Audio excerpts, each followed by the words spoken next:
In this video, new data shows why Tesla is playing on easy mode and everyone else is playing on ultra hard mode and doesn't even know it. We'll look at the current state of affairs in the EV transition and turn back the clock to prove why Tesla has an unfair advantage, but one they've earned. First, allow me to set the scene with a few quotes from Tesla co-founder and now CEO of Redwood Materials, JB Straubel. Do we have enough materials to build all the EV batteries that are going to be required? Frankly, no, not right this second. We don't have enough materials in the supply chain to build everything today. How worried are you about it?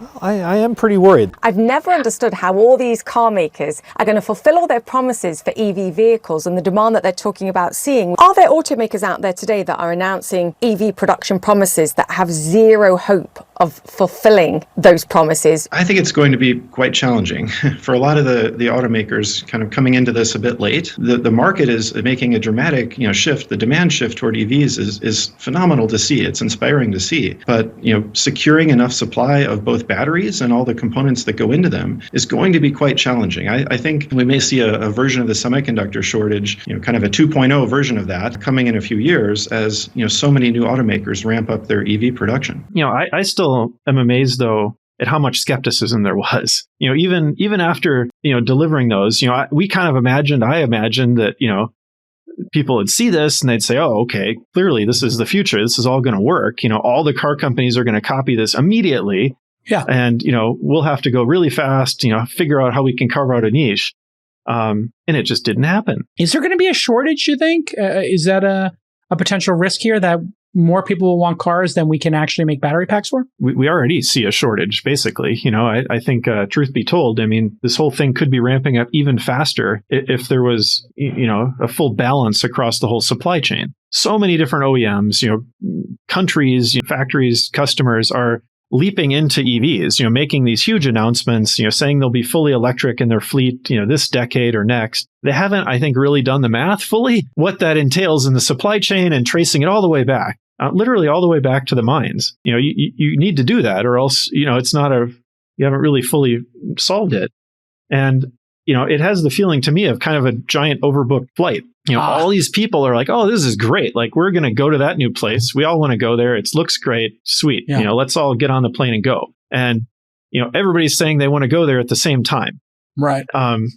Meanwhile, we have to sort of build the planes to get there. We have to, figure out how to, sequence everyone. I do think, we're going to have a really painful time of it. If you want to instantly unlock over 100 exclusive videos, plus my 10-year Tesla stock price targets and loads of other perks, including optional access to my Tesla valuation model, join our growing community of thousands of supporters on Patreon with the link in the pinned comment. You can also pick up some Tesla, Elon, and investment-themed merch in the merch store. So, in the intro there, we saw Tesla co-founder JB Straubel warning that despite the plans and the announcements, 69,000 different EV models by yesterday, fully EV by 2069 and so on from legacy automotive manufacturers, they haven't done the math. And more to the point, he also talked about the early days of Tesla, the original Roadster, then the Model S, which is winning every award ever, and thinking at that point in time, surely these legacy automotive companies are going to start chasing after us, we're going to have to move forward just to survive. Yet, neither of these things happen. Legacy automotive manufacturers dismiss Tesla and electric vehicles as a joke.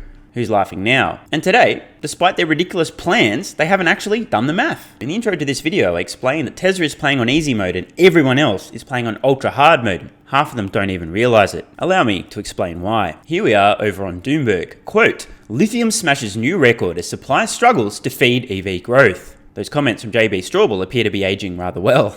The surge in prices of lithium, the key battery material used to power electric cars, is seemingly unstoppable. Lithium carbonate hit a fresh record of about $70,000 a ton in China on Friday, according to data from Asian Metal Inc. Prices more than tripled in the past year, inflating the cost of batteries used in electric vehicles, with recent gains driven by strong demand and disruptions at a domestic producing hub. So let's just take a brief moment to explain why this matters. Putting aside the progress made in China by local EV makers, many of whom will be invading the US and Europe in the coming years and eating up the lunch of legacy automotive manufacturers, Tesla is the only company globally producing EVs profitably at scale that consumers actually want to buy. Tesla has a gigantic advantage in terms of pricing. Not only is it cheaper for them to make a compelling electric vehicle than anyone else in the marketplace. This is important, but they have so much value and so much demand, they can charge more for these vehicles than anyone else. This pricing power gives Tesla an enormous buffer to counter any potential impact from surging commodity prices such as lithium prices tripling in the last year. Tesla can absorb this and it won't make any material difference to their business at all. No material difference to their sales at all. They continue to drive their costs down and continue to ramp up, benefit more from economies of scale. They're already in a position of absolute dominance. But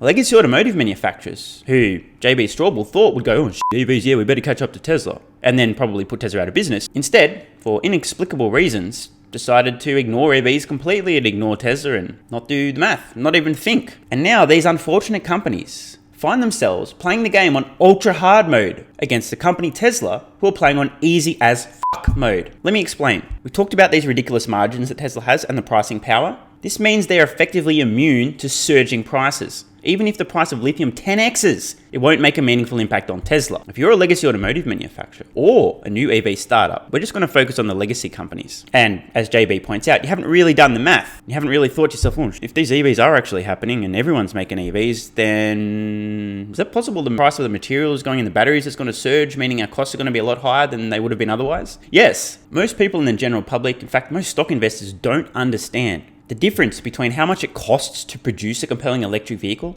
and how much it's being sold for is called a profit, or a lack thereof. When companies like Government Motors announce they're going to have 42,000 new EV models by tomorrow, and they're announcing prices for these models, this doesn't tell us anything about the behind the scenes, the stuff that matters. E.g., how much are they making these things for? Not how much are they selling them for if consumers actually want to buy them, but how much are they making them for? Well, Tesla has the luxury now of having seen the future, created the future, in fact. Huge pricing power, ridiculous margins. These other companies are facing an uphill battle just to stay in business, and they haven't even considered the fact that there'll be surging costs for the materials going in these batteries for years to come. Never mind the fact that Tesla has negotiated very long-term contracts, they've been screaming from the rooftops for years, and everyone else is basically getting leftover supply, if it's even available. These companies already start with a huge competitive disadvantage. They don't have scale, they don't have compelling products, they don't have the experience or the data. They're not making profits on EVs today. And as they struggle to ramp up production of EVs and realize that people don't want to buy them in the first place, they don't have the same pricing advantage of Tesla. Tesla can absorb massive cost increases on battery materials. Other companies cannot. This means that they're going to face increasing losses on these vehicles until they can reach extremely high volumes, if they actually manage to get there. And the incredibly embarrassing thing is that today, in 2022, in late 2022, legacy automotive manufacturers still don't realize how fast the EV transition is happening. So even if they think they're now starting to do the math,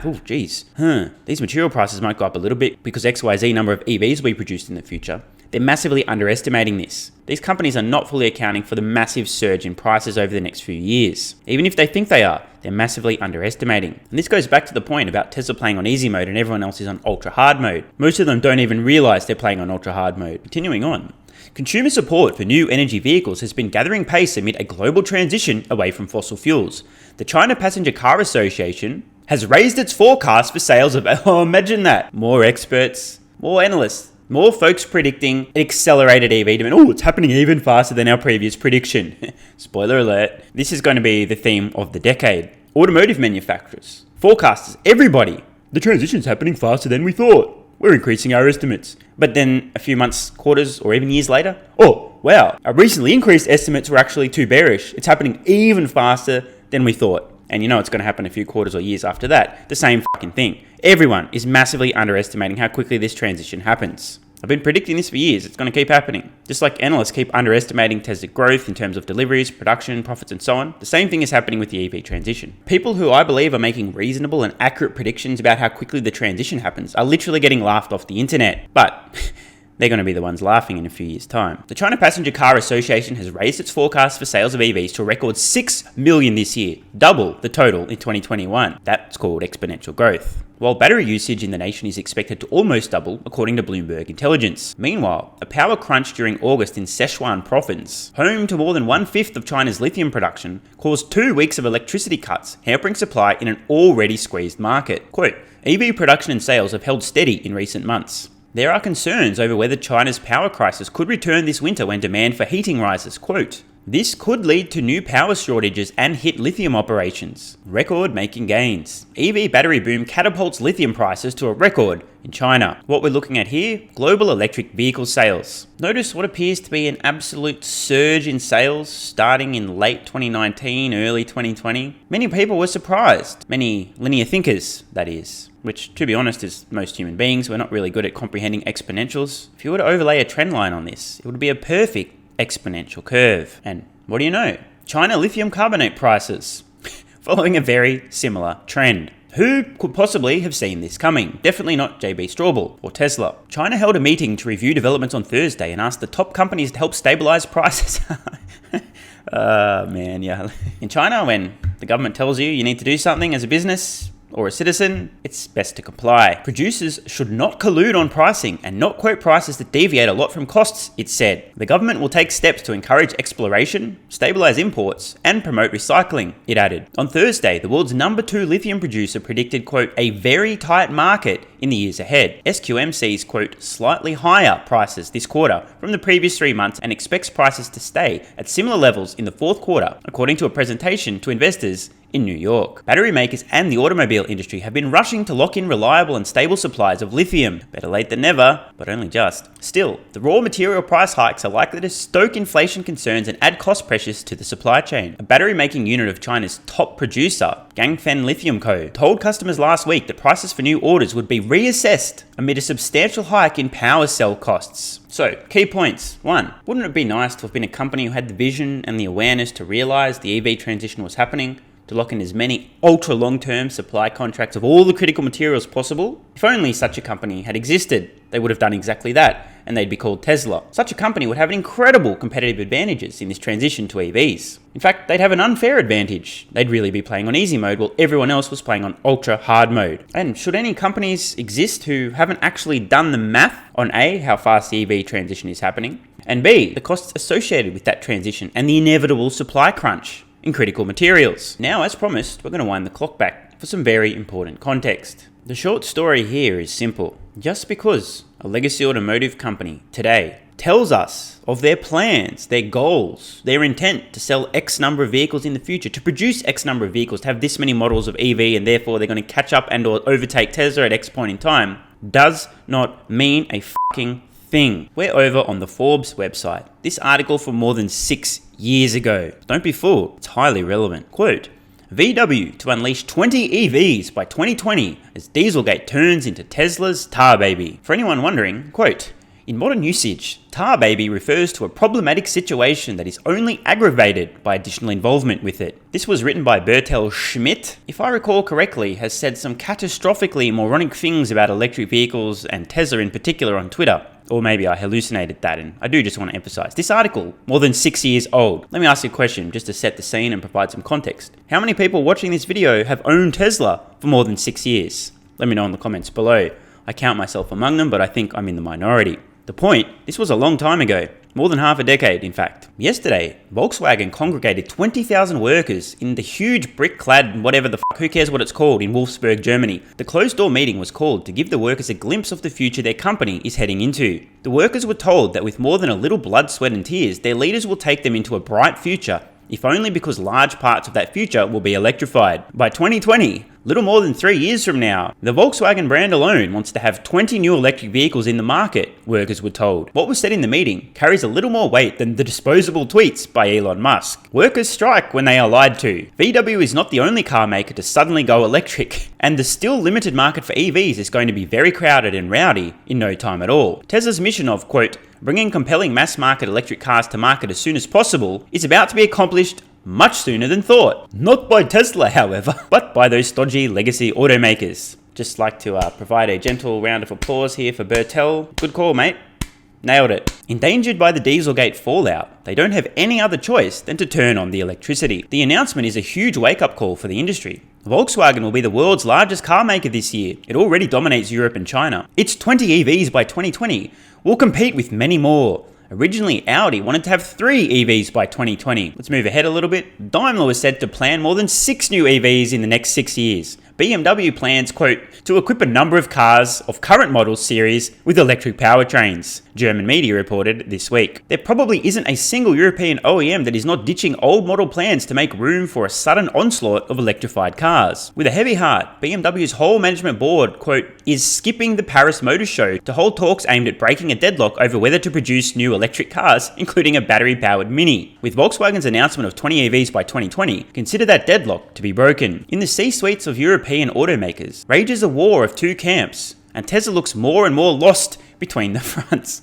The EV doves cite the lackluster sales of current EVs. BMW's high-tech i3, for instance, sold only 25,000 units last year globally. In Germany, a generous $4,500 government incentive for buyers of pure EVs has been a dud so far, writes Germany's Spiegel magazine. At that rate, the government's $1.35 billion budget set aside to incite a wave of EV purchases could go unused for many years. A limited market would not help Tesla. The EV hawks say that post-Dieselgate, the hands of automakers are tied, and want it or not, EVs must be built in volume. That definitely would be no good at all for Tesla. Breathing down the necks of automakers is the European fleet target of 95 grams of CO2 per kilometre by 2020. Up until recently, this was considered as more or less doable with massive amounts of diesel cars. They are more efficient and therefore produce less CO2 than their gasoline siblings, especially if you help them cheat on emissions tests. Then Dieselgate revealed that they produce something much nastier than CO2, huge amounts of cancer-causing nitrous oxide. Publicly, automakers still pronounce their unwavering support for the oil burner. Behind the drawn curtains of the conference rooms, the realization is spreading that long-term, diesel is dead, and that the only question left is how quickly it is going to die.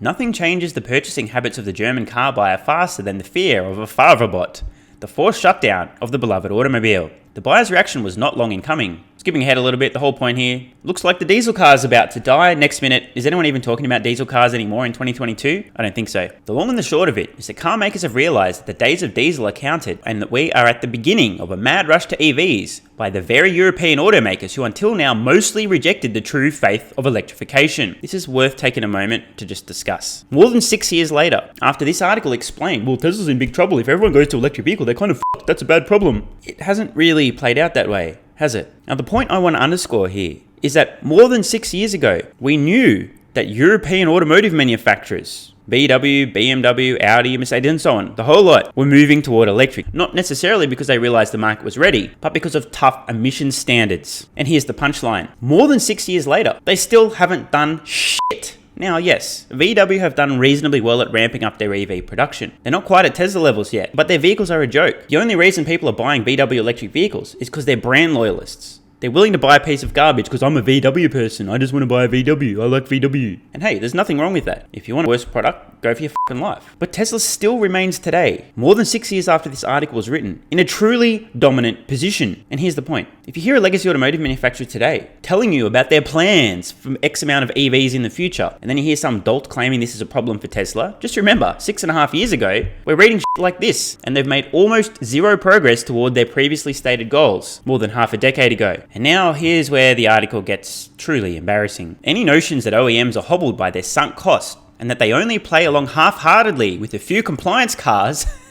would be severely misguided and tantamount to self-delusion. Pot, kettle, black. The truth is, the vast majority of these automakers have made non-serious attempts at EVs specifically to become compliant in terms of emission standards. You only need to take one look at some of the early EV efforts from these European automakers to realize they weren't serious about this shit. They put their worst engineers on these products. They look, function and perform like steaming piles of excrement. Skipping ahead a little bit, this article just continues to deliver the goods. Automakers do not have to build the capacity to make those EVs. The capacity is there in spades, and it is already paid for. So the point he's making here, well, they've already got some factories and production lines, so they don't need to spend any more money to make EVs. Pretty easy. Now, I get the point. At least they're not having to build everything from the ground up. But to suggest they already have the capacity to build those EVs? Bullshit. If they did, they would be producing them right now. Why is it that most of the VW vehicles sold today still on planet Earth are ICE vehicles, when they're making less and less money on each of those, and they realize EVs are the future, and they're scrambling to move? Why? Because they actually don't have the capacity to make those EVs yet. They have some factories they need to retool and rejig completely, and they also have some production systems they need to design for these electric vehicles they're not yet making.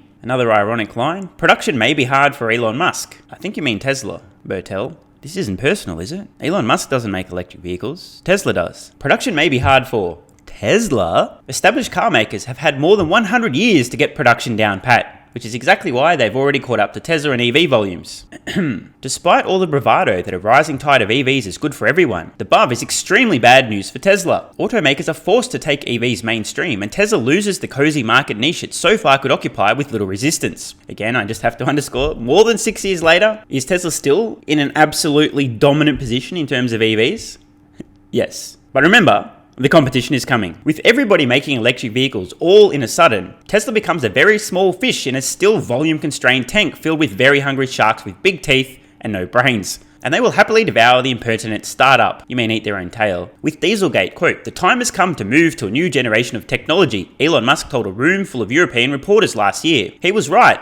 Except that in Europe, the really big movement seems to be set in motion by the same wonderful people who brought us Dieselgate in the first place. While in Detroit, Tesla was What a fucking moron. Tesla was upstaged by the Bolt. Now, there are sometimes things that somebody can say and express, opinions, beliefs, ideas, a position, which will immediately, permanently, irrevocably put them into the category of moron. Inescapable moron, by the way. Tesla was upstaged by the Bolt. I'm willing to give everybody a fair go, but when you say something that is so obviously counter to reality, it defies belief, I cannot take anything else you say seriously. Tesla was upstaged by the Chevy Bolt. On what planet are we talking here, Bertel? So, as we saw, more than 6 years ago, the competition is coming. No, really, they're coming now. Tesla's in trouble now because they're coming. BMW, Audi, Mercedes, Volkswagen, they're coming for Tesla. They're serious about EVs now. Tesla's in big trouble. Fast forward more than half a decade, Tesla still remains in an absolutely embarrassingly dominant position. Wave after wave of new promises and new articles from geniuses who claim, well, now they're really coming for Tesla, over and over and over. Here's the 25 different EVs we're going to have next year. We're going to be 80% EVs by 2035. It's all talk and zero walk. People don't seem to understand this distinction. Words don't mean shit. The only thing that counts is actions. Reminds me of an interesting conversation I had on Twitter recently. A woman was describing how she really likes nice guys, but also in the very same sentence went on to describe how she's never actually dated any of them. Actions matter. Words, no. So the next time you hear a company telling everybody about how many new EVs they're planning to produce or introduce, their EV target, how many percentage of their vehicles will be EVs by a certain date in the future, how they're going to catch up to Tesla. You did it, Mary, you fucking idiot. It's important to understand, they still haven't even done the math. Well, Tesla has already won. I mean, they've literally won. They've crossed the finish line. They're drinking champagne and banging your girlfriend now to celebrate. These companies aren't even on the starting blocks yet. They haven't even secured the materials necessary for the volume of vehicles they're planning and promising. All the while, the actual price of these materials are going through the fucking roof. None of these companies have really reached meaningful volume on vehicles, and yes, some of them are producing lots of EVs, but very few of each model, which is no good. It's much better to be producing 500,000 of a single vehicle than 500,000 vehicles spread across 22 different models. You don't benefit anywhere nearly as much from economies of scale. This is just basic manufacturing 101. Final layer to this absolute clusterfuck is the fact that today, still, most experts are massively underestimating how quickly this transition happens. In short, per the intro, per the title of this video, Tesla really is playing on easy mode and everyone else is playing on ultra hard mode. And most of them don't even realize. Next time you hear a legacy automotive manufacturer make a promise about EVs, ask yourself a question. Have they done the math? And spoiler alert, I can almost guarantee they haven't. And of course, next time you read an article from a so-called expert claiming that the competition is coming for Tesla instead of all over themselves, you can definitely trust what they're saying. They're highly credible. The experts have been right every step of the way, and that's why Tesla's already bankrupt. They've been put out of business by the legacy automotive manufacturers who already had the capacity to build the EVs, and then they decided to build the EVs, and then they built the EVs, and now Tesla's out of business. And lastly, join Patreon and thank me later. Click the card in the corner or the link in the pinned comment to join, and I'll see you over there. I'm Stephen Mark Ryan, this is Solving the Money Problem, and I love you all. Hey guys, thanks for watching. If you want to support the channel and instantly unlock over 100 exclusive videos, plus my 10-year Tesla stock price targets and loads of other perks, including optional access to my Tesla valuation model, join our growing community of thousands of supporters on Patreon with the link in the pinned comment. You can also pick up some Tesla, Elon, and investment themed merch in the merch store. And if you're still watching, you're awesome. Please let me know your thoughts on today's video in the comments below and click the card on screen now to watch the next video.